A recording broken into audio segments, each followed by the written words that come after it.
Donna Schwartz here from the Everything Saxophone Podcast. I'm really happy to have Andy Sheppard as my guest today. Now, Andy is known all over the world, but especially in the UK for his incredible saxophone playing. And also, we're going to be talking about the autographed Andy Sheppard sax as well, amongst other things. So, Andy, welcome to the podcast. Hi, great to be here. Awesome. So, I'm very curious about how you got started in music. Was saxophone your first instrument, or did you play something else? Well, you know how I got started in music. It's a long story, but I think all my music comes from when I was, kind of, I don't know, 7 years old, 8 years old. Um, my father said to me, "You should go and sing in a choir," and I said, "I don't want to do that, man. I want to play football. He said, "No, I did it when I was a kid, and you should go and do it." And I said, "I'm not interested in that." And he said, "Come, let's go." And I went to this, it's a church choir, and I went to an audition. And the choir master said, he played a note, bong, and he said, "Sing that note." And I went, dong, and he played another note, bong. He said, "Sing that." And I went, bong. He said, "You're in. And so that's how I joined this choir. And the thing is that I was kind of a natural musician. Um, that's what everyone's always told me. And I guess I was, and I had no idea. And I sang in that choir, for a few years. And I became the head chorister, right? That's the guy who takes all the solos. And Wow. we were singing the repertoire, which is like Purcell, Bach, beautiful music. And I learned all of that by ear. I never learned how to read music. I had no interest in pursuing that at that time. And so I just learned all this music by ear, an incredible repertoire to learn by ear, all the harmonies to sing in tune. It's a lot, kind of, for me, it was just fun. I still just wanted to play football, but I loved singing and I loved being part of that, you know, orchestra of voices, right? Yeah. So I guess that's where it all started. And then I didn't take up the saxophone until I was 19. 19. Yeah, because I messed around with a variety of instruments. I was in my teens. I was into art. I wanted to paint. I was studying art. I was on my way to art college. I kind of achieved, high grades and all that stuff, and I was going to be this artist. That's what I thought. And I bumped into a jazz musician on my way to art college, and he said, "Listen, man, you're not a painter. You're a musician." And I said, "Well, I like music." And he said, "Have you heard Miles Davis? Have you heard any jazz?" And I said, "Yeah, kind of. I've heard of Miles Davis." And he said, "What about Charles Mingus?" And I said, "Yeah." And then he said, "Keith Jarrett." And I said, "No, man, I don't know who these people are." And he said, "You should check out this music because it'll blow your mind, right?" And he said to me, "Where do you live?" And I said, "Well, I'm renting this place, you know, in town." And he said, "I'm coming to your house tonight." I said, "Sure." And he was a jazz piano player, right? Very good pianist.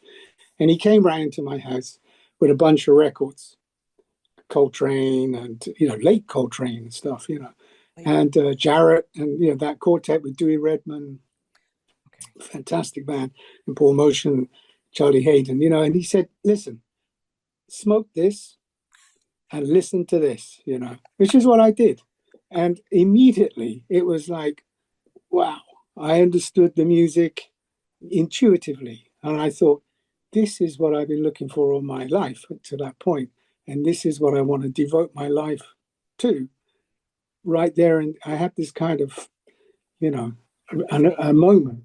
Yeah, like a kind of an epiphany. It was like, wow, finally, I've discovered something so I abandoned art college. I sold everything I owned and I bought a saxophone. And then I practiced 8 hours a day. Wow. Okay. Because I had read that, when you listened to Coltrane, you were like, this is it. But I thought you were playing saxophone or something in schools. And based on No, your latest project, from Bach to Ellington, I'm thinking, I know he has to have some kind of classical background. I know that, but I couldn't find any information. No, I don't. You know what? I've never had a lesson in my life, right? Never. And I teach. And actually, I have a, I'm a doctor, right? The Bristol University of Bristol in the UK made me a doctor, and I've never had a lesson in my life. I'm still building up to my first lesson. That's the thing, because I practice every day, and there's so much I still don't know, and there's so much I'm discovering all the time that keep thinking, yeah, when I get that down, I'll be ready for a lesson, And I've never got it all down, so I'm still working on it. Wow. And the funny thing, I talk to people all the time and they're like, oh, these superstars and all this kind of stuff, these people that we hear about, they don't, they don't need lessons. They don't need to learn anything more. But I always say to them, I talk to the best people in the world and they say exactly what you just said. There's so much more to Right. learn. Yeah, this is never ending. That's the beautiful thing. The music thing is there's 12 notes and silence, man, and it's like a never ending combination, and it's once you get plugged into that, it's it's a long, hard, and interesting path. So I kind of fell into it like that. I discovered the music I wanted to play. I suddenly thought, it's the saxophone. Because, when I was 12 years old at school, I said, I want to play the saxophone. And they said, the music teacher said, you got to play the clarinet first. Right. And I didn't want to play the clarinet. I wanted to play the saxophone. So I thought, well, okay, forget it. And then I was messing around on the piano, improvising and stuff. And they kind of banned me from the music department in the school, because they didn't want people doing stuff like that, kind of playing inside of, messing around, kind of getting sounds out of a piano. They thought, this guy, get out of here, go to the art room. You're not a music, you go and paint, Wow. that kind of thing. So it wasn't until I was just on my way to art college. University was art college, and that's when I discovered the music, and that's when I thought, well, this is my path. But it all goes back to singing, and being part of a group, a choir, singing, learning music by ear, and singing, and essentially. That's all you have to do with a saxophone is you just sing. And actually, it's not just the saxophone. If you're a drummer, if you're a piano player, if you play whatever you play, if you sing through your instrument, you start happening.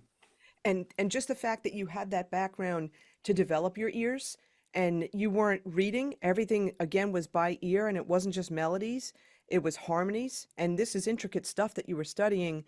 I mean, that did you worlds of good. I, I could Yeah.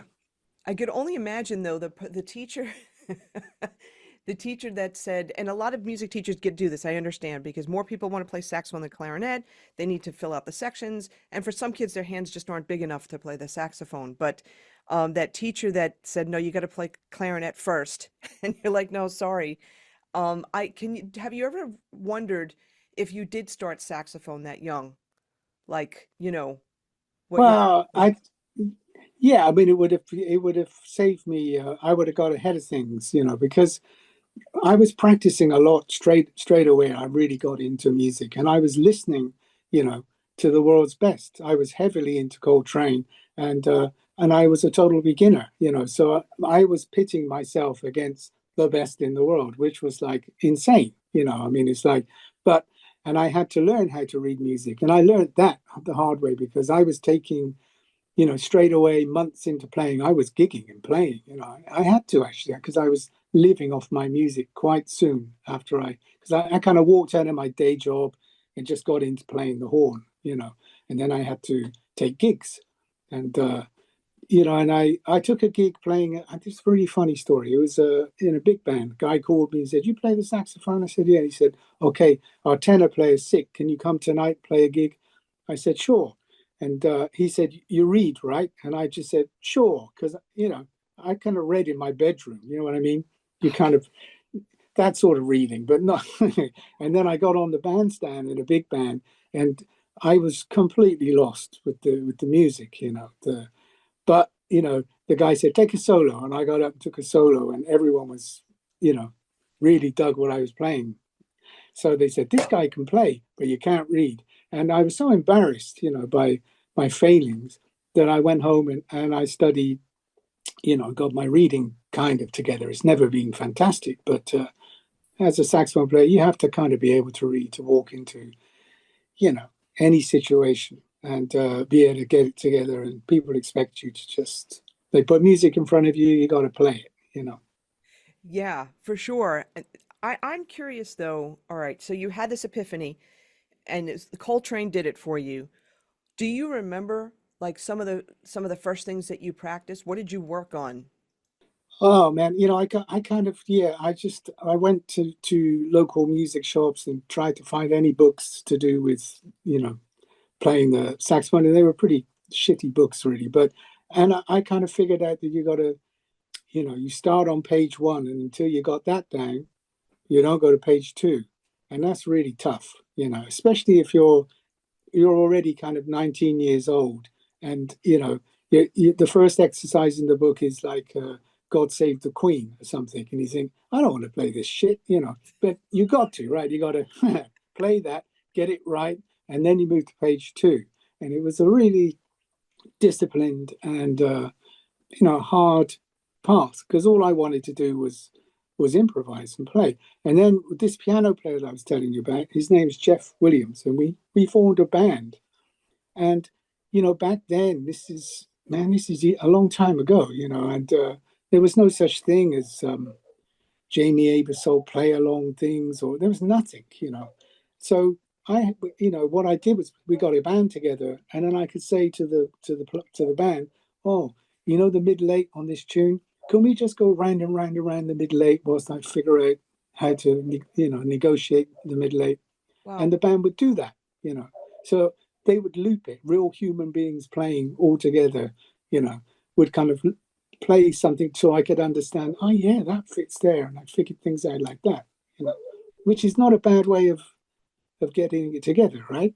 No, for sure. I love the way you put that actually humans looping instead of a program or an album or something like that. And so what you're saying is then you worked out of one of those like beginning method books. You went page by page and Yeah, tediously page by page.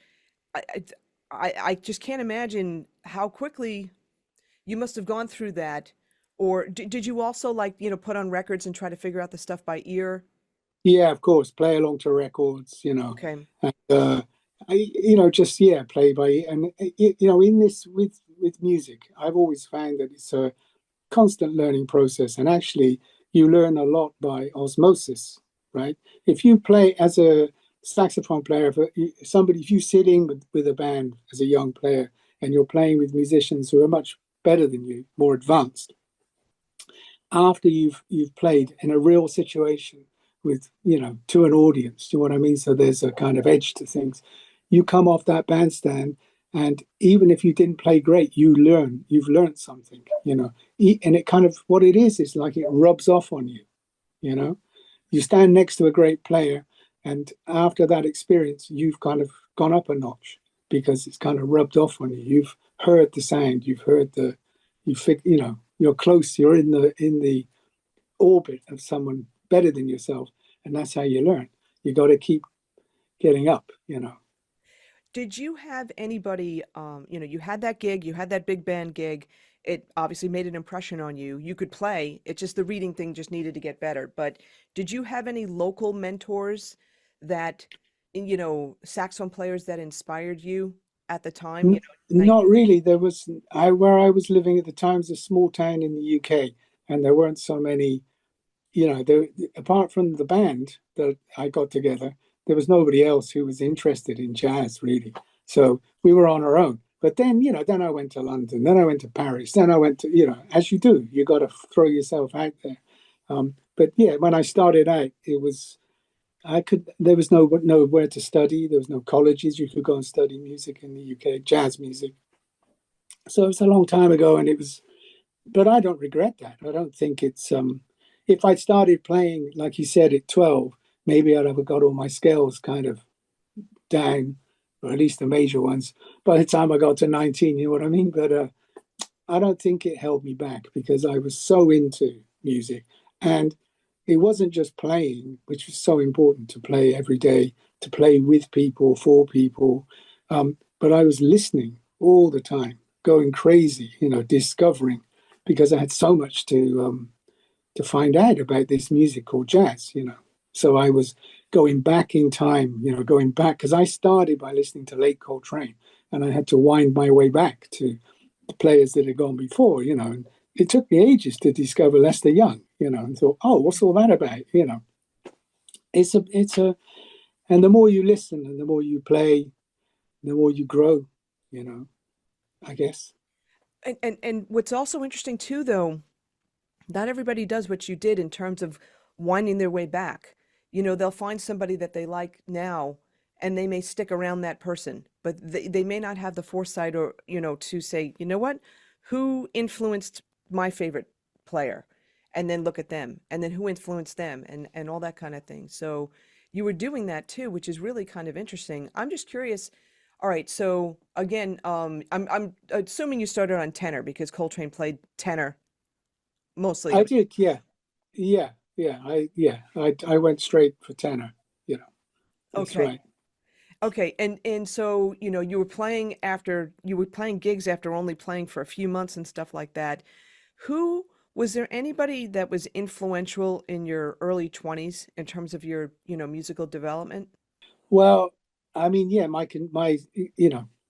associates I were playing, the guys I was playing with at that time, but I quickly kind of started hooking up with all kinds of people and forcing myself into situations where I'd travel somewhere to sit in with a band because I knew there was a great saxophone player.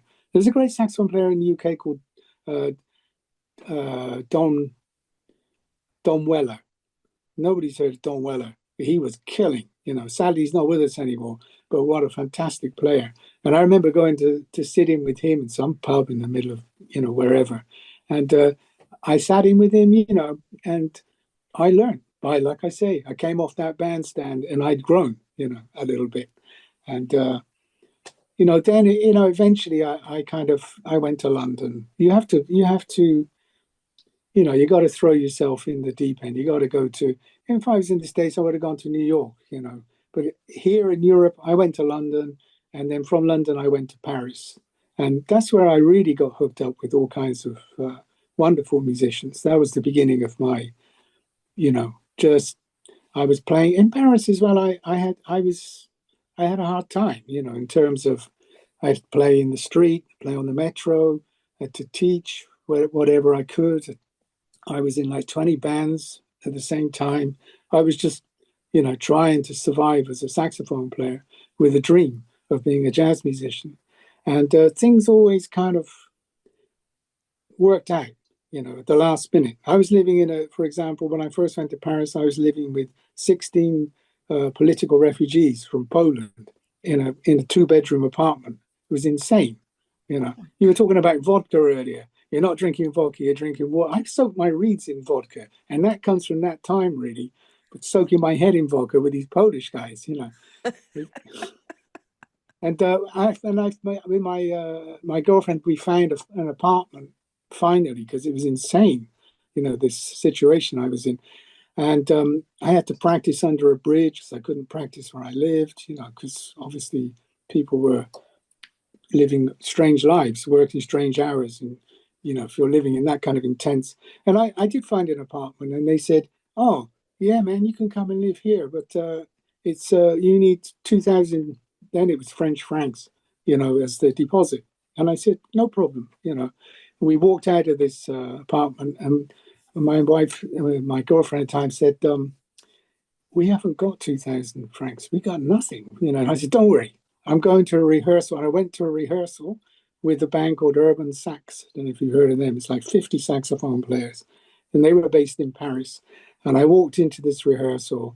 And because I could play, I could just learn all the stuff very quickly, by ear. And the leader of the band at the end of the rehearsal said, "Hey, you played great." I said, "Oh, thanks." And he said, "What are you doing tomorrow?" And I said, "I'm not sure why." And he said, "Well, we're going on tour for 10 days in Italy. Do you want the gig? It pays 2,000 francs." Perfect. Right? And I just, I went off to Italy with this crazy band and came back and, had the money for my deposit on a flat. And there's things like this are often happening to musicians. If you put all this love and energy into your music, sometimes things drop on you as a kind of, okay, you get a little reward for your hard work and dedication. This is such a great story. And the other thing too, besides the love and energy, it's like you went all in. Right from the beginning, you went all in. Yeah, You left the art college, you quit your day job, you practiced, you practiced, you practiced, and then you said, I've got to play. And then you started to find gigs and you just did it. And the humbleness, the to be humble enough to take some of these gigs and realize that, okay, I don't really read as well, but I'm just going to take this anyway and do the best that I can and learn from it. That seems to be the theme here, just taking on the challenge. yeah, and it was a kind of life or death decision. It's like I'm going to do this, and if you great friend of mine is a tabla player, said about music that he had to take a helicopter view on things, and he said to himself, I don't want to be, he was a civil engineer designing speed bumps. That's the bumps in roads to slow cars down, right? Yeah, That was his gig, and he said, I don't want to do this. I want to be a musician. But his father said, you can't be a musician. You got to have a straight job. You're never going to. And one day he said, oh man, I don't want to do this with my life. And he said, what's the first, he took a helicopter view and he said, what's the worst thing that could happen to me if I just dedicate myself to my music? And he thought, well, the really worst thing that could happen is that I could have no money, no food, and I'd starve and I'd die. Right. there you go. And then he said to himself, well, we're all going to die. So I may as well do this. Right. There you And go. that's what he did. He walked out of his office and he's become a very successful musician. And I was kind of like kamikaze, like that. It was, I just want to make music and somehow make my way in this crazy world and kind of dedicate myself to a music which is a very niche, kind of small.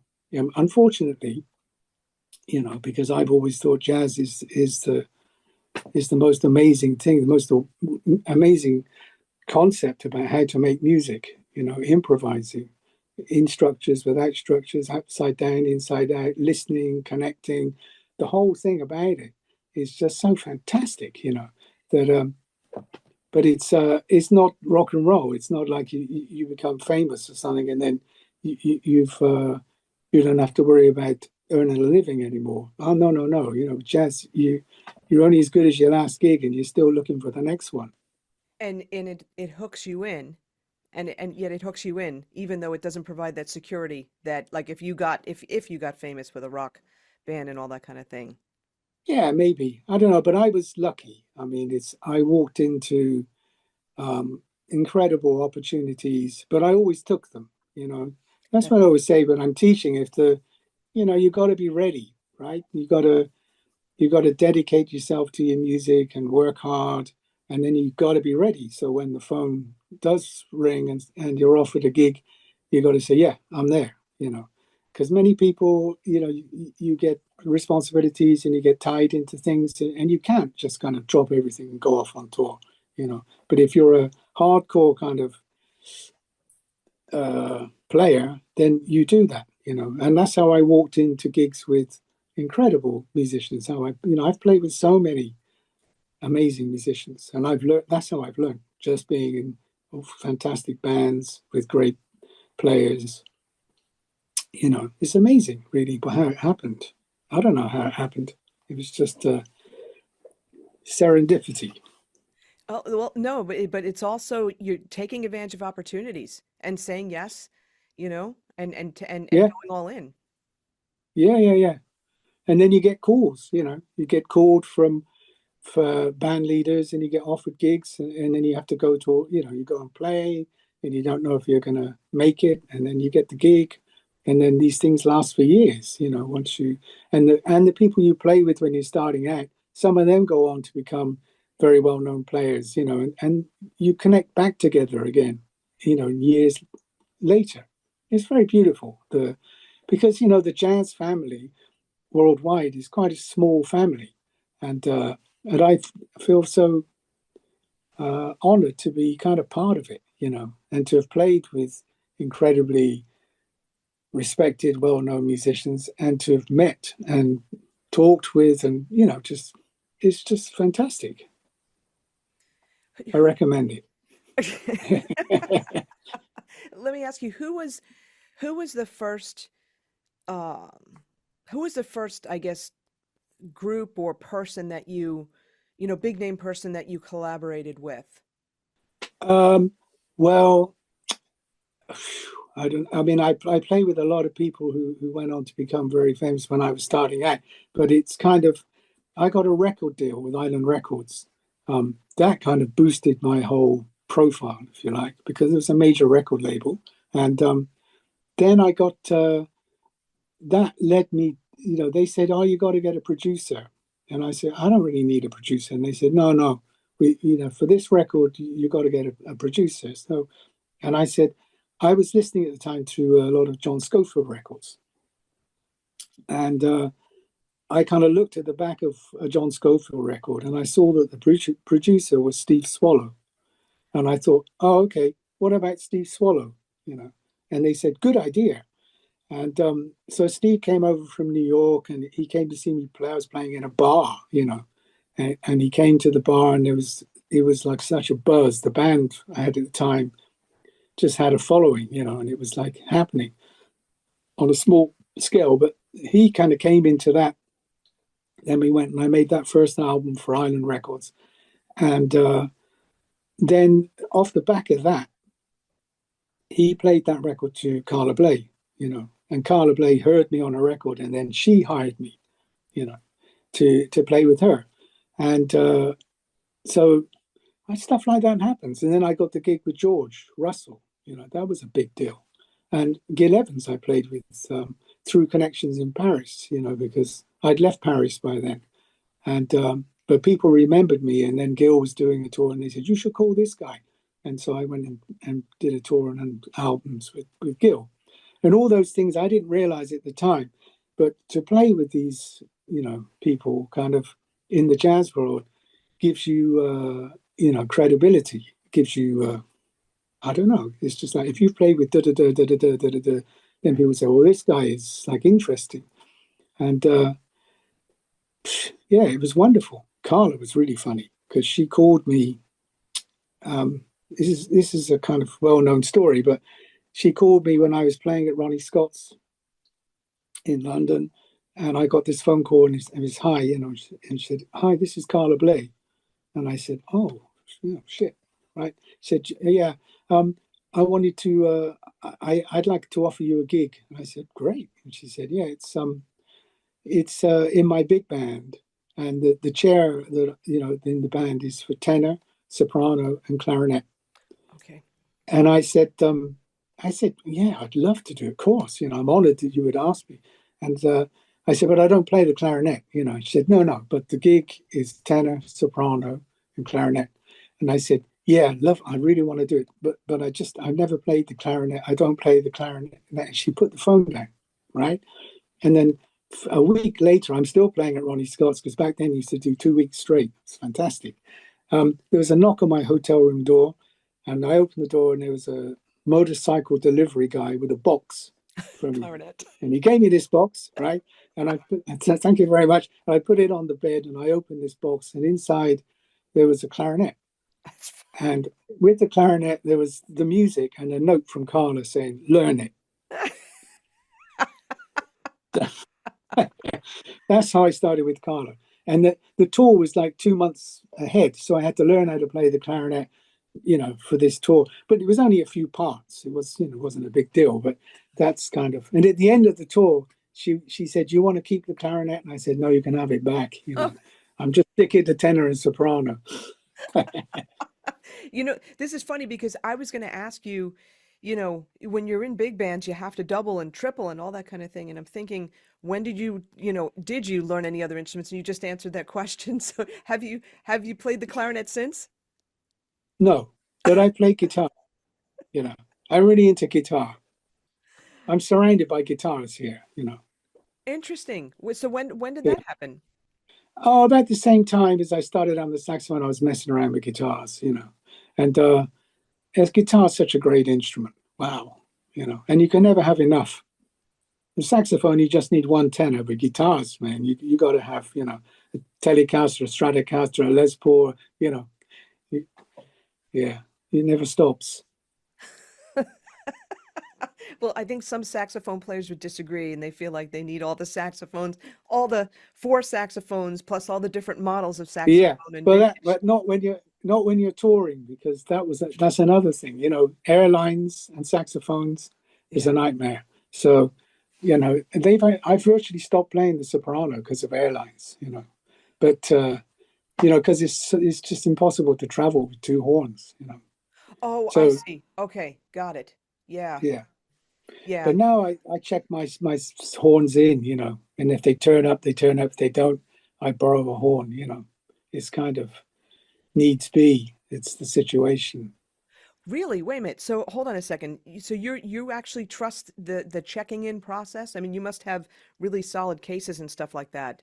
No, no, I tell you the trick. This is a top tip here for saxophone players. If you're taking lots of flights, you buy the biggest Samsonite suitcase, and then you buy the smallest tenor case, you know, that fits really well. You know, and then I pack my saxophone inside the suitcase with foam and stuff, and my clothes, you know. So it's like a Russian doll situation, right? Got And then I check it in. And it doesn't get damaged. Sometimes it kind of goes missing for a few days, you know. it. But and then you travel just with the mouthpiece, right? So you at least you got something to keep hold of if you have to play you know, if it does go missing and you got to borrow a horn, it's good to have your mouthpiece just to make life a little easier on yourself. And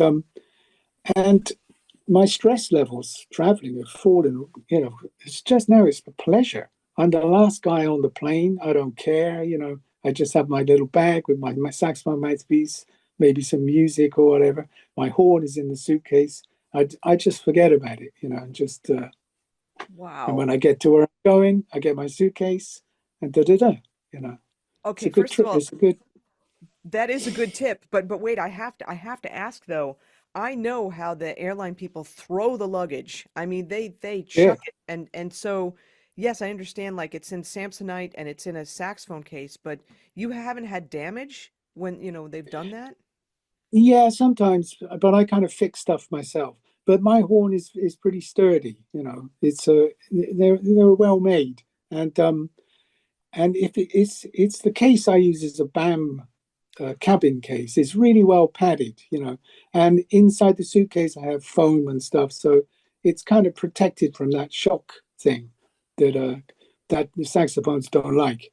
But it is, yeah, you know, every time I get to the gig, I take the horn out and I just put it to my ear, you know, that thing, and you just listen to the dum dum dum dum dum dum to the pads going down, and you think, yeah, it's going to be fine, you know. And if it isn't, dum dum dum dum dum, you think, oh, I got a problem, you know. Then you got to get the screwdrivers out and try and, you know, and a hammer or whatever, Oh get it working again. my God. That is an awesome tip. And you know what? Since you spoke about horns, we do have to talk about this. You have it's autographsax.com, but it's Autograph Sax. It's your name, right? Yeah, Autograph Sax. Let's talk about that, how that started. yeah, because you know, I always played Mark Sixes, and you know, stupidly, I sold a Mark Six because now I live in. I'm not in England. I live in Portugal. You're talking to me. I'm in Lisbon, Portugal. That's where I live, right? Okay. And when I moved here, I didn't have. I had to equip a house, so I sold my fantastic Mark Six to buy a fridge and a cooker and you know, to get the kitchen happening. And I really regret it, man. Don't ever do that. You know, I should have kept hold of it. But I do have a great fridge, you know, and a great kitchen. So anyway, but the saxophone thing was this. There was this company, Trevor James, and they came to me and said, "We want to make you a saxophone." And I said, "Well, great, man. You know, but if I don't like it, you know, it's not a, I can't commit to something. And they said, no. If it doesn't please you, it's not a problem, you know. And they brought me this saxophone, like 6 months later or something, and they presented it to me, and it looked amazing. And I played it, and I thought, nah, it's not right. It's not as good as the horn I was playing.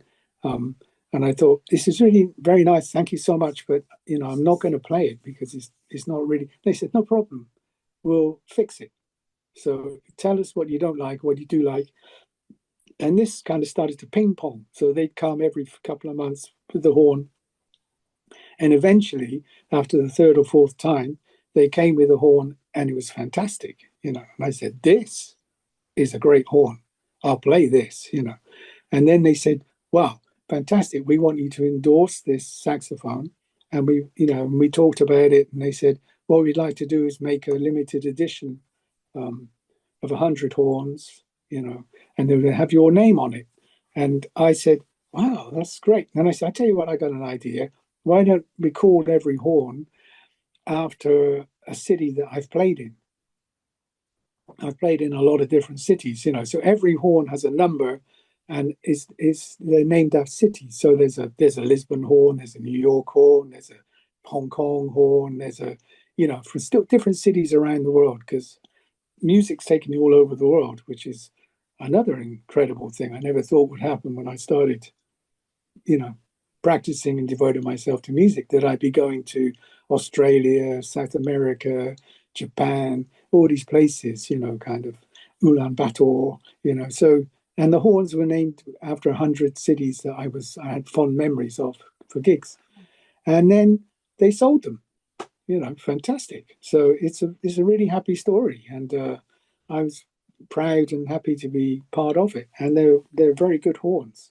Aren't there more horns though now? Don't they still make those horns? It's just maybe they're not named after the cities? No, they don't. Well, it's not. They kind of. I think they used some of the ideas I had, and some of the modifications I wanted done that kind of went into their next generation of saxophones. So they're probably very, very similar, but they're not quite the same, because mine was, the finish, and there were different things about it which were special. The bore size, and they're great horns. They're a bit kind of heavy. They're not like a really great Mark VI, but they got something, and they got a sound on them. If but sound that's another story. That's kind of mouthpiece madness. I mean, if you could see where I am, I'm in my studio right now. There's about 50 mouthpieces all over the place. I'm surrounded by mouthpieces, and I'm always I mess them up. I buy a mouthpiece and I think, oh, this is great. Maybe I'll just try a little, get a file and just try a little. Oh, that's much better. Yeah, let me try a little more. Yeah, now it's happening, and then just a little, and then poof, Oh, screwed. oh, oh my gosh. So my wife has banned me now from buying more mouthpieces because it's nuts, But That's hysterical. Oh my God. So I want to go back to the horns though, because I do play a Trevor James. I've got one over my shoulder over here. And um, when I was first trying it at the NAMM show, my first impression was like, because I was playing Mark VI for, yeah, a long time. And then I'm like, oh my gosh, this feels pretty similar to a Mark VI. It is heavier. I do have the one with the F sharp key in it. I never had an F sharp key on the horn before. And yeah, the first thing I felt though is that this horn has power. This horn has substance, and yeah, it is a bit heavier, but it's a great horn. It's a workhorse. yeah. They're really good. I mean, the F sharp thing was. I don't know why I would have been happier without that, because I never used that key, But it's just kind of, it was there. I thought, why not? Kind of. It's a strange thing, that F sharp key. I don't know. And but you got to find for me, I had to marry every horn I play, even because I have three of those horns. They gave me a couple, and I bought one because I so love them. And but each one suits a slightly different. Like every horn, you're going to marry it with the right mouthpiece, the right reed. And but I kind of found a happy medium with those horns. I find that with like well, if you get a Florida link, 10-star Florida link or a 10 Florida link with a like a 2 medium Rico or whatever it is now, D'Addario Reed, killing. That's my combination. That's what I play. What works for me. But if I change the horn, then I might want to change the mouthpiece kind of thing. Even if it's the same, they're all different, right? Even the same. I've got 3 of the horns, and they're all got different characteristics. Like Mark Sixes, every one you play is slightly different. I mean, that's a frustrating thing, but it's a beautiful thing, And it goes back to who I was talking about earlier, Don Weller, this British saxophone player. Because I said to him at the time, I said, man, I'm learning, and it's so frustrating to know if it's me or the horn, right? Is it, do I have the problem, or is it the instrument? It's kind of difficult to know. I said, wouldn't it be great if for 5 minutes you were given Coltrane's saxophone and mouthpiece and reed that he was playing on iconic recordings, Giant Steps or whatever, just to see what kind of sound you get out of the horn, because that horn is perfect, because that playing and that tone is perfect, and it would be good to, just if you're a piano player, you sit down at Steinway, the top of the range, and play a chord, and you think, oh yeah, man, you're talking, and then you realize he just turned to me and he said, he was suffering because I was a young guy who was just nuts, and he just said, oh man, so if you had a perfect horn, and then he said, there's a problem. I said, what? He said, are you perfect? And I said, no, I'm not. He said, I rest my case, which was a good learning curve he sent me on. Saying, don't be stupid, because you have to adapt, to find your sound. You're not going to get it by playing someone else's horn. It doesn't work like that. Your sound comes from hours of practice, hours of trial and error, and having inside you a story to tell, right? And finding your sound. And all those things are like lifelong journeys. You can't suddenly have a great sound overnight.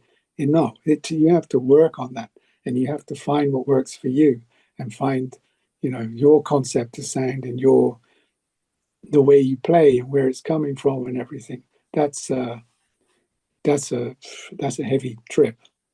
It is a heavy trip, and and the thing though, but it's also very freeing too, because so many people think that, like, especially after David Sanborn was starting to get really popular, and everybody's like, let's buy the mouthpieces that he's using, and trying to Yeah, get his sound and all that kind of thing, and then people realizing, wait, no, that's his sound, you know. yeah, yeah, Um, yeah.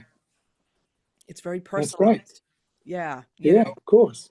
yeah, and the thing is that, what works for one person doesn't always work for the other person. And what's also, I think, important for people to hear too, all the tinkering that, all the people that I speak to, all the tinkering that you do to get your equipment to work for you, to match what you're hearing in your head, Yeah, the whole tonal idea that you're hearing.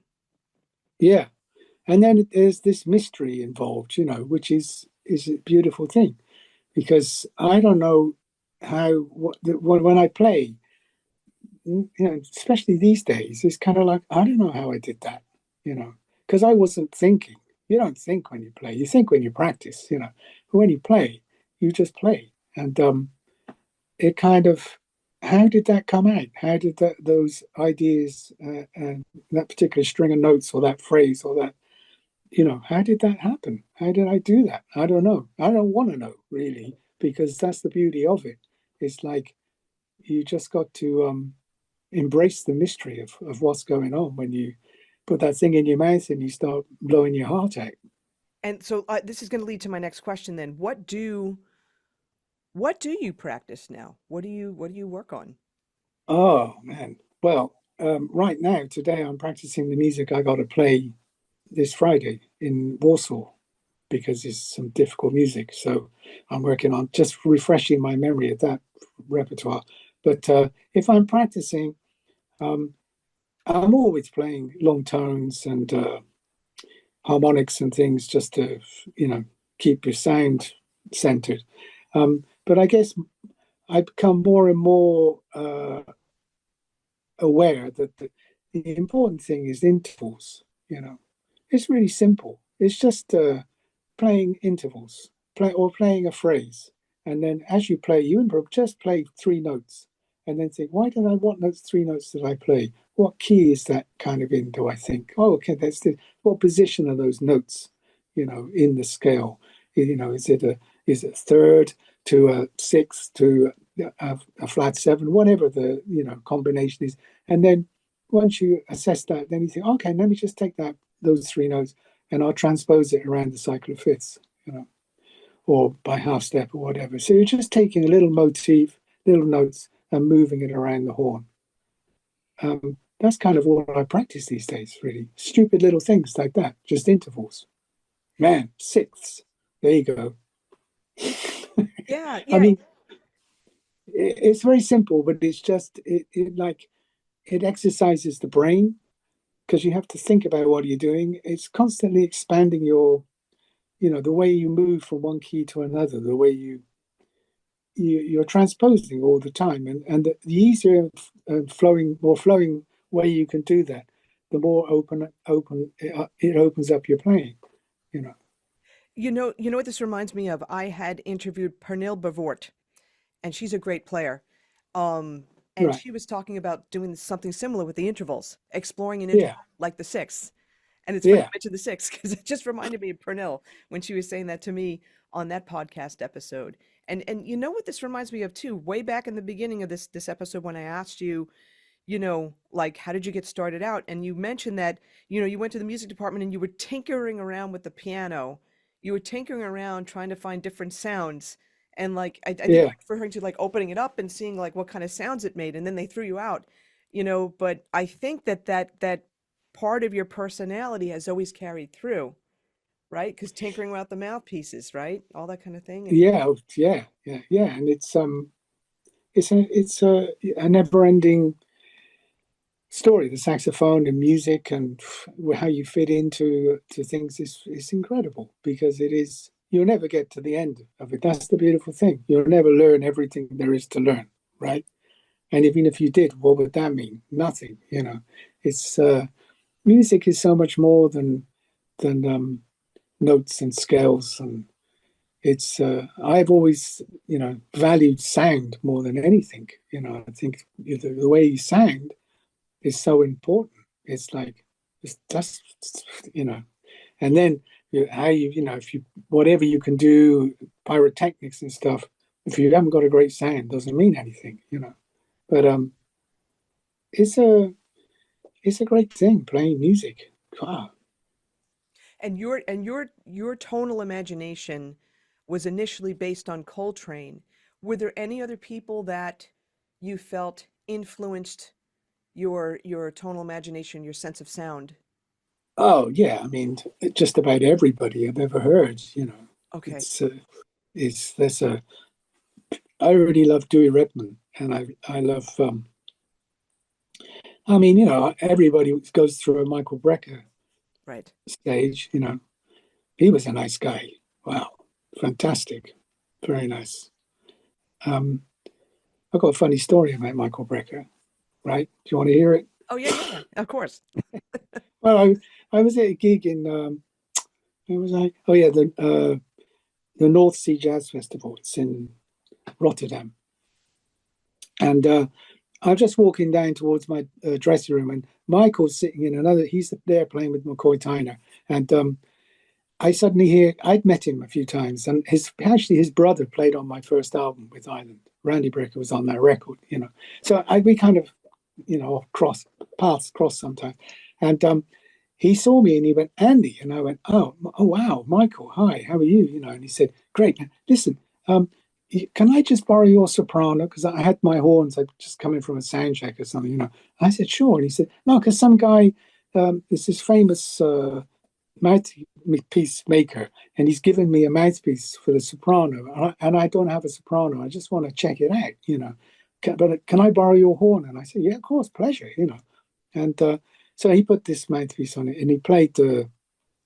soprano, and he couldn't get above like a top D, right? He was struggling with the high notes, and he went, I don't know, what do you think? And he gave me the horn. I mean, it's Michael Brecker, right? And I thought, oh shit, So I took the horn with it, and I just played, and I went straight up and nailed a high F sharp, then went on up from that, you know what I mean? Kind of, because I was a soprano player, Michael wasn't a soprano player. And it was like, he was like, gee, you didn't seem to have any problem getting up there. And I said, oh, I tell you what, Michael, if you want a lesson, that I'm available to, which was kind of funny, right? Yeah, but he was an incredible saxophone player, and he's influenced so many players, Oh, gosh. Yeah, beautiful. Like command of the instrument and command of the whole pentatonic zone. His ideas were phenomenal and a great sound, right? Yes, absolutely. But that is a funny story, though, I gotta say. I mean, luckily he laughed, but it was funny because what am I going to teach him? Nothing, but it was just one of those funny moments. That's awesome. That's great stuff. And what I wanted to do actually, because you have this project either coming up or by the time that this airs, it's going to be out. But it's from Bach to Ellington, and Yeah. let's talk about this because when I was listening to some of the tracks, I'm thinking he has to have some kind of classical background. You do as a singer, but not as a classical player. Yeah, no, I never played, and I've worked a lot with orchestras as well, kind of. So, but I don't have that background. And Michael and I go back sometime playing together. And then we started playing this duet thing, and then we talked about repertoire, and because I have other piano. I play with a lot of piano players in duet. I play with Joanna McGregor, who's a famous concert pianist. I just played with Aaron Parks, who's a kind of famous American piano player from New York, right? He's living in Lisbon now. But Michael and I go back, and Michael said, let's, I want to play some Bach, and I think we should play any. I said, great, that's, that's kind of like setting the bar up there, And we started playing, and I was happy to play his arrangements and to find out how to play these things. And there you go. On that record, there's a tune called Warm Valley, which is the Duke Ellington, beautiful Duke Ellington tune. And we're on with the record's recorded live. So on the gig, Michael said to me, should we do an encore, because we'd finished and the audience wanted more. And so I said, yeah, sure. And he said, let's play this. And he gave me the lead sheet of that tune, right? And we walked back on stage and we played it. I didn't know the tune. And so I was discovering it in real time. It was coming to life straight off the page, as it were. I was from my eye, you know what I mean? I was kind of like playing it for the first time. And it's on the record, and I think it's fantastic. It's such a great tune. And that was it's just one of those moments, like, that's weird, that you play a tune for the first time you've ever played it, and then it gets to be on a record. But luckily it kind of turned out okay. It sounded like we played it before, but no, that was the first time we ever played that tune, which is that's a special, that was special of him to suddenly think that, to throw that in the mix, like, just let's play this. Here you are, and we just played it, without talking about it, arranging it or anything, just did it. And I like that. That's kind of real, right? Yeah. Yeah. I mean, yeah, and the Boxer, he's an incredible piano player. It's like when I'm on stage playing with him, it sounds like I'm playing with two guys, It's like, how many fingers you got, man? It's kind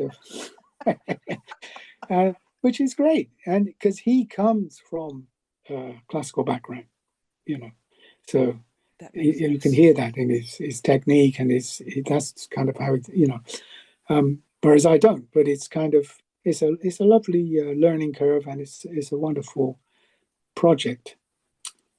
And I suppose I should say at this point that I've just recorded a new album myself of my music. Oh. but it's not going to be out for a while, because I record for ECM, the record label ECM, and I just literally a few weeks ago made this record.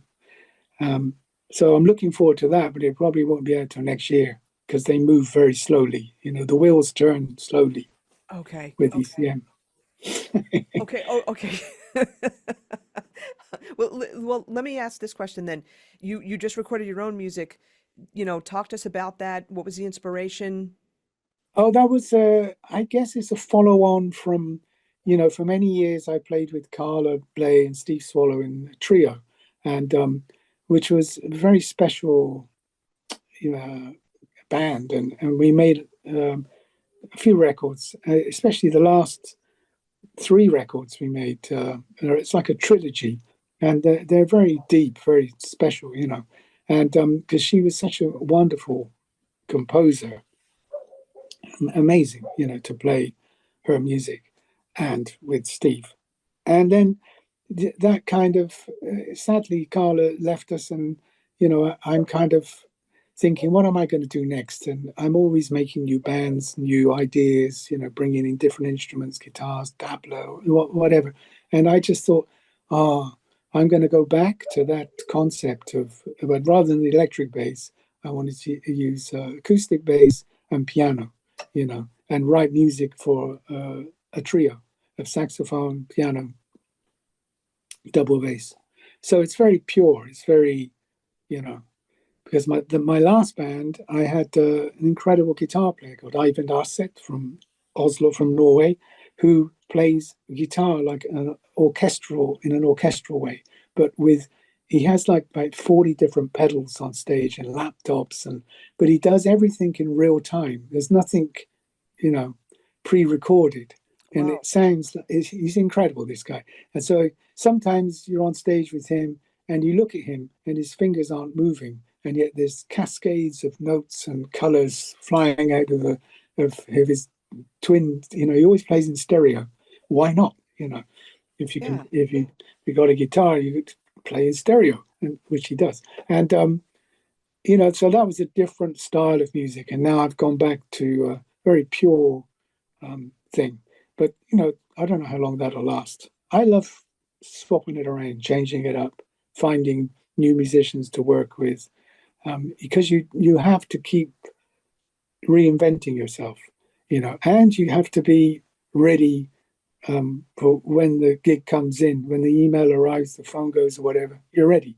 And then, you get to make records like this record with Michael. It's like, let's record live. Yeah, why not? And then he says, I want to put it out. And I say, well, let me listen to it first, And then I thought, yeah, it's not bad, And so we'll see what happens. It's a great story. We love playing with each other, and we go back as well. So we have a story, which is very important in music. That's, Charlie Hayden used to say all the time. I played with him once, and he's behind me on stage, and you're taking a solo, and all you hear is Charlie saying, "Tell your story, man. Tell your story," which is, that's it. You got to tell your story.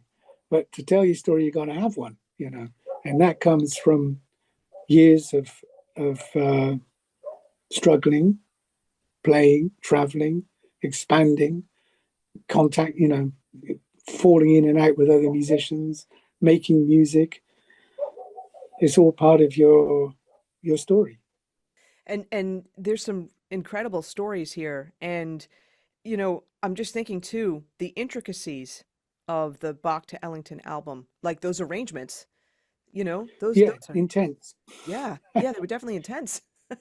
And I'm just thinking you sight read something on the stage for a live record. Yeah. Oh well, that's kind of that's okay. It wasn't too difficult, right? It's a ballad. Yeah, but here's the thing though. Trace this back to that first big band gig where reading wasn't Yeah, as easy. And now, yeah. to That now. was the annual busman's ball. That gig was for the bus drivers, But yeah, and then I got hired by George Russell, and that was a baptism of fire because his music was very complicated and dense, right? And anyway, I seemed to survive. That first rehearsal was intense. That was the most intense experience I think I've had as a musician, joining his band. You know. What do you mean intense in what way? Well, it's because I joined the band, and I had a beautiful a manager at the time, and he said, "Oh, there's this gig, with George, and I said, George Russell, man, that's heavy. This is the Lydian chromatic concept, like he kind of hung out with Miles, and he, found Bill Evans, when Miles was recording Kind of Blue, George, a few days before that recording session, discovered Kind of Bill Evans, and called Miles and said, I found your piano player. And that's why he's on that record. This is like living history. Anyway, I went to a rehearsal, and my manager said, is there any music, that I could have in advance? Slightly anxious, as you would be. And he said, no, it's easy. You won't need any, you don't need anything. It's fine. It's easy. And I walked into this rehearsal, and the first tune we played, was kind of played itself. I thought, this is cool, it's gonna. And then we started to play a tune called "The Electronic Souls Who Love by Nature," fantastic groove. And then there was a scale written on my part, and then he pointed at me to solo, and I thought, well, do I have to, is this scale indicative of, have you got it, because I knew a little bit about the Lydian chromatic concept and scales, and I thought, oh, maybe I got to stay with this scale and make something happen out of a, so I was improvising, and then he stopped the entire band. Oh boy. Right. And the band was my peers. There was like Kenny Wheeler was in the band. There was all these incredible musicians in the band, big band. And I was like the new boy, and George stopped the band and pointed at me and said, what are you doing, man? It's no good just playing the blues scale, And I was kind of, devastated, right?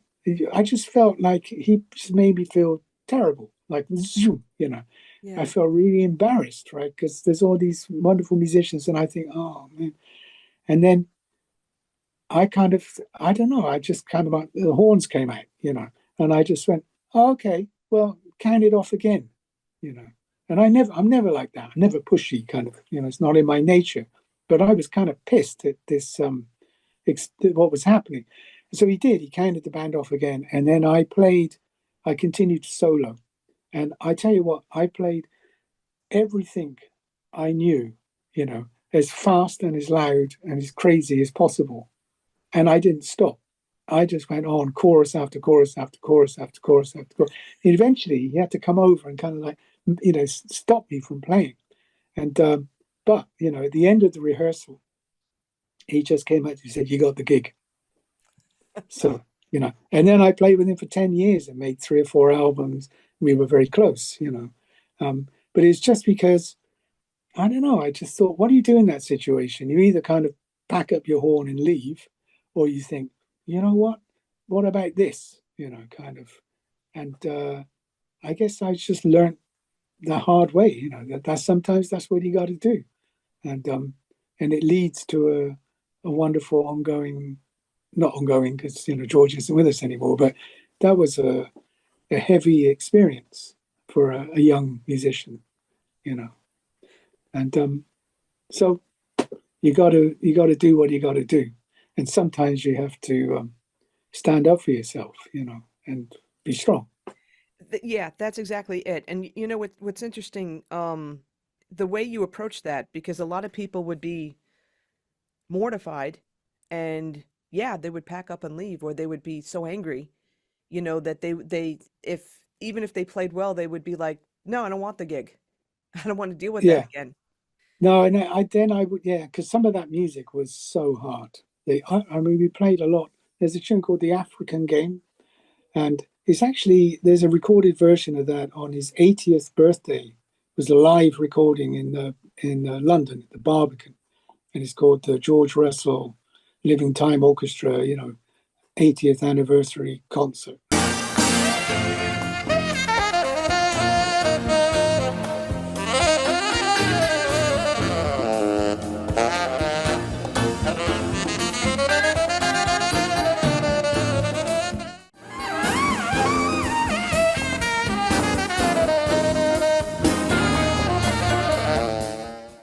and the African games on that. And there's a section in that African game. It's letter G, area H. So, I mean, he had fantastic ways of organizing his music.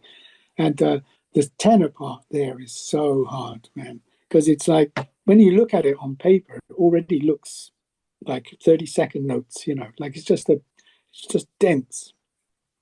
And it's like phrases like and there's nothing to hold on to because no one is playing. There's no one. There's no kind of, you know, all the parts are fluid and moving. So you have to really nail it. And there's lots of odd measures, odd times, you know, and accents which will trip you up. And that was heavy to learn how to play that music. That was a learning curve right there. George Russell, the African game. Good luck. And then after that, you meditated for 5 years. No, I'm just kidding. Yeah. I don't think I could play it now. You know, I could play it then. I was young, you know, had more speed. Oh my gosh. No, but the thing though is that, you know, it's this theme actually of like exploration and adaptation, you know? Um, Yeah. yeah, that's really what it is. That's really what it is, you know, for your life and you know, exploring again, going back to the tinkering on the piano and then figuring out how to play the saxophone, right? And then figuring out, you know, how to read, then figuring out how to play the clarinet in 2 months, you know, for a big Oh, name, yeah. Carla Bley, you know, of all people, you know, but Yeah. having the right, I'm going to say it this way, the right personality to do that because, you know, you took on the challenge, you know, and I don't want to Well, yeah. But ability. as a musician, you know, it's your job, it's your duty to, especially if you're hired by, you know, a band leader, is to try and understand the music. What's the nature of the music you're playing, and try to, you know, it sounds straight corny, but it's like try to wear the right hat for the gig, you know, because you got to be yourself, otherwise it ain't gonna work. But you've also got to be able to play the music that the composer or the, you know, fit into the concept of the band leader and make it come to life. And you know, that's a really hard job, especially if you're moving from worlds of like Carla Bley and George Russell, because it's a different, you know, what George wanted from the tenor player was different to what Carla wanted, you know, and I had to kind of figure that out and work out how to do that and to to make it work, to make, you know, so I could be happy and the music would kind of, and George and Carla would be, you know what I mean? It's like finding and you don't have to be radically different. You've got to be yourself because at the end of the day, jazz musicians want to hire jazz musicians who are jazz musicians, who have personality, who have a sound, who have an approach, right? That goes back to Duke Ellington right there, you Right. know. Absolutely. But you know Yeah, the thing though is that it's walking that fine line, trying to understand what the composer wants, but you know, keeping your own personality into that. And like Duke Ellington though, he wrote for the person, you know, so he understood yeah, the person yeah, as well. yeah. Amazing, you know. Wow, there you go. Yeah, but you know what's interesting too, when you think about it, like I'm just thinking about that documentary on the song "We Are the World," right, with Quincy Jones producing that, and thinking about the exact, you know, I forgot the man that worked on that project, but who thought about each singer and each part of the song, each part of the lyric that he wanted that singer to sing, you know, and that's why Right. that record was so powerful and successful. Mm. Oh well, yeah. I mean, these are incredible people, you know. Where we just struggle. We sort of, you know, we struggle on, and we're surrounded by giants. But isn't that great? And it's a joy to play with great musicians. Wow, and to play great composers' music. You know, so yeah, and it doesn't get any better than Bach in Ellington, right? I mean, that's kind of pretty. Yeah, so that's a I think the record's, it's great. Yeah. I'm curious, will Michael have any, and let me also get his last name right, Michael Arbenz, right? That's how you say it? Yes. Yeah. Michael Arbenz. Yeah. Will he have you guys thought about a sequel? Like, not necessarily Bach to Ellington, but maybe, I don't know. It would be really cool. Mahler or something. I don't know. I'm just thinking, famous classical Well, composers and stuff like Stravinsky. Stravinsky, that would be actually kind of oh interesting. God, don't say that. I just put it in the air. Yeah, wow. Copland, actually, that would, right? Copland. You could think about relating Copland to the Americana music, to like pentatonics and all that kind of thing. I'm just thinking out loud. I'm wondering if, he's thought about the next project, that would be kind of interesting. Yeah. Well, he hasn't told me yet, but he writes good music. So we'll see where it's Yeah. going. I don't. Yeah. Cool. Awesome. Well, let me ask you this question, for our listeners and also the people that are watching this on video, where can they find you online? Well, I do have a website and everything, but it's in dire need of maintenance and upgrading because I'm pretty hopeless with the whole. So you know, I kind of gave up with all of that because I'm happy working away, and it's like I don't know. I'm really lazy with. I'm no good with the business thing. I'm just busy playing intervals and filing mouthpieces, and I'm busy, man. I'm getting on and off planes all the time, doing gigs, making new music. Um, but I mean, you can find my music on Spotify. That's all I can say. And if you want to, the thing about Spotify is that, of course, it's terrible in terms of the royalty thing. I mean, it's a real. I mean, I don't know. I got a tune on Spotify that's had 16 million plays or whatever. 16 million, and I think maybe I got maybe a good bottle of wine out of it. Wow. Wow. but that's not the point. The point is that if you want to find my music, you go to Spotify, you'll find me. And if you want to find my quartet, you have to put Andy Sheppard Quartet because for some reason they put that in a separate category to just Andy Sheppard artist. But there's a lot of my stuff there for people to discover. Um, Yeah, and what I'll do, I'm in contact with your manager. We will put the links also in the show notes for this episode, on the saxophonepodcast.com. And yeah, everybody even watching on YouTube, look there for, we'll get your Facebook page in there. We'll get your website, even though you're not happy with it, but your website in there as well, because there's a lot of good information as well as links to your music. But I wanted to tap into something that you would kind of said offhandedly. You're so busy. You're traveling, you're creating, you're practicing your intervals, filing mouthpieces, but you're so busy that, you're not really spending time, it sounds like, on social media because you're so busy creating. yeah, it's not something that is. Yeah, I'm not that interested, to be honest. It's kind of weird. Maybe I'm a Luddite or whatever. I'm turning away from more and more. I just find you probably do as well, and I'm sure everyone listening to this does that. Of course, in this world, you know, we all have phones and computers, right? And but isn't it true that as soon as you switch the computer on, an hour disappears, like boof, like that, Yeah. right? Yeah, Yeah. time just it sucks the time right out of the air. And I find that a bit of a drag, to be honest. So I'm trying to get away from technology rather than spending more time with it. Um, and and this kind of goes with what I do because I earn a living. I've devoted my life. My art is involved. I'm passionately involved with this thing, which is made of brass, pigskin, and bamboo. You know what I mean?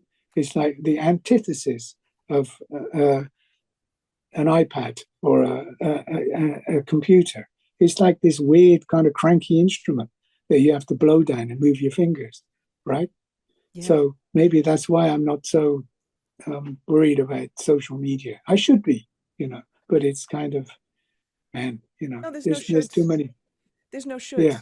shoulds because No. because here's the thing, you're so busy creating and putting stuff out there, and social media, it's great, to hear about things, but again, you're so busy creating and putting and contributing, and social media is just, it's nice to catch up with friends and all that kind of stuff, but it Yeah. can be a time suck. And Yeah. That's right. And I don't, my music, I've never really, it's just there it is. I make a record and there it is. You can, you can listen to it, you can play it, you can put it on your shoes, whatever you want to do with it. It's out there. And I'm just, I'm more interested in the process and in you know, and I've always believed, and I'm sure this is the same for many people, is a very simple equation with music.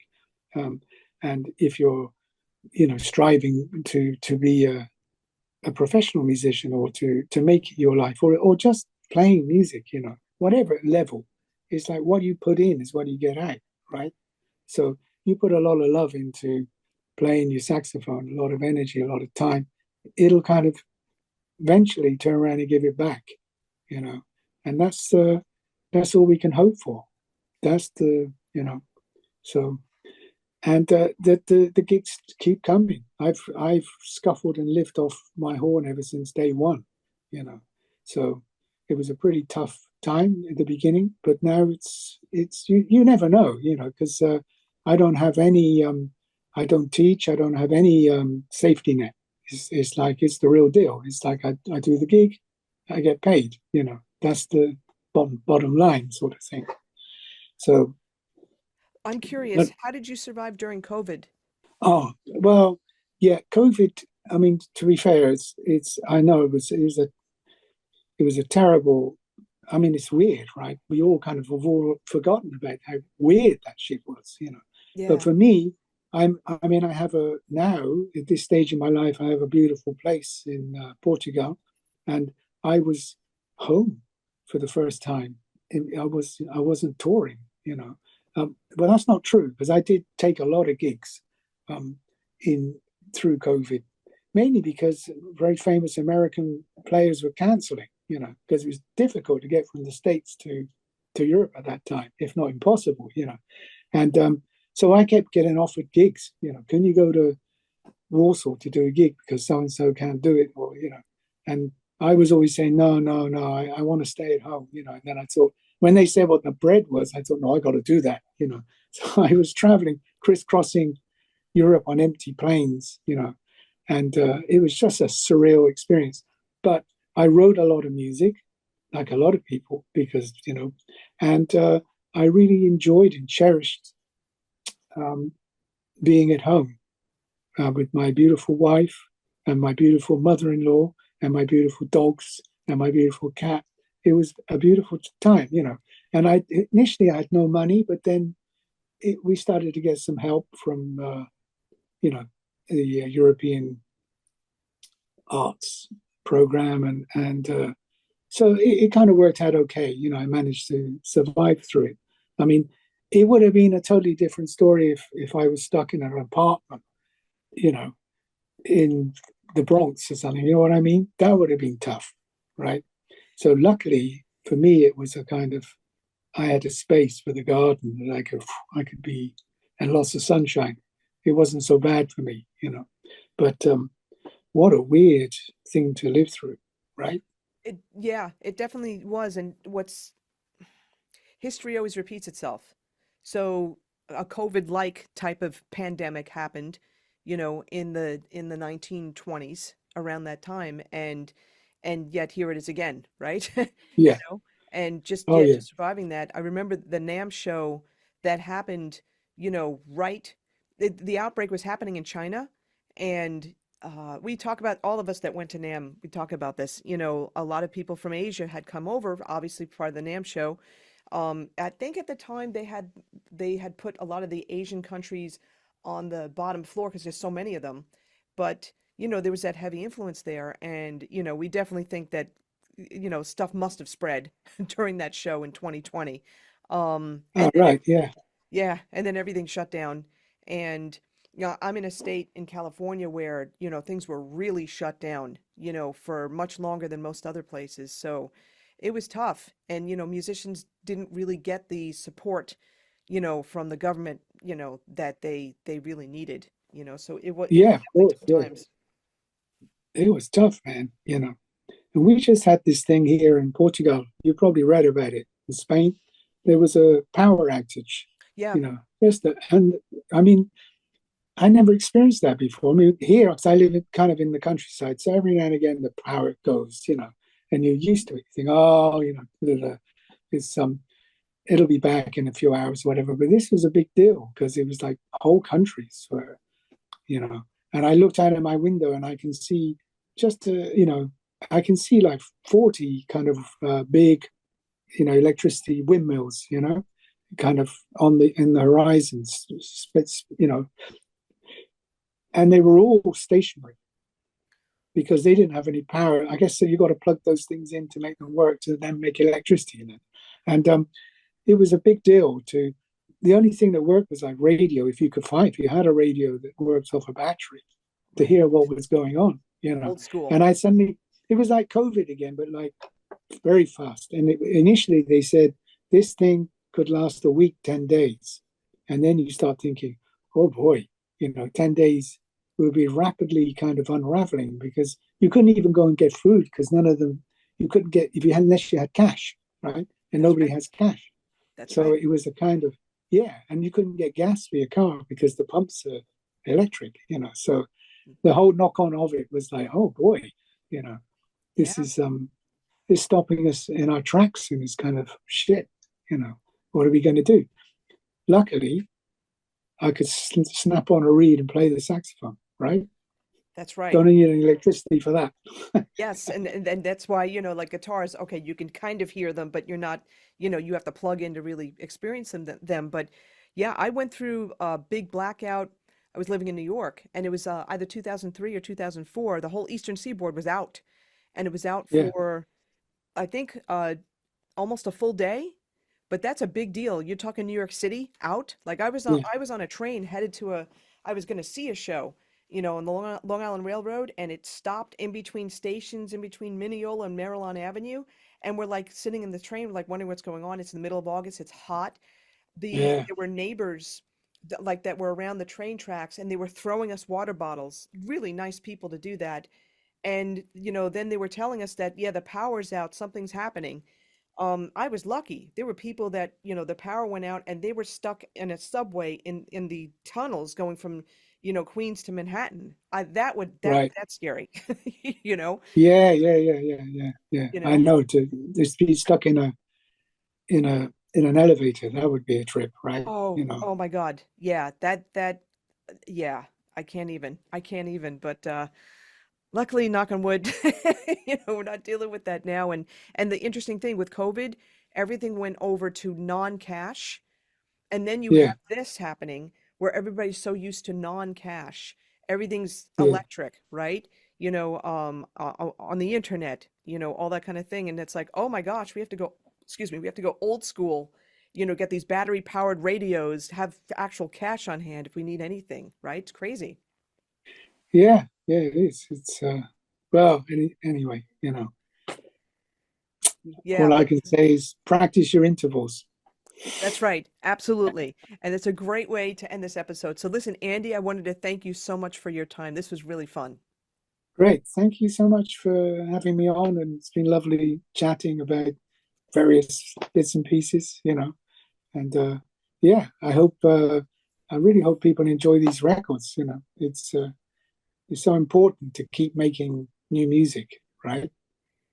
Absolutely. Because that's what keeps the world going. Yeah, yeah. It's all we need, a jazz revolution. That's right.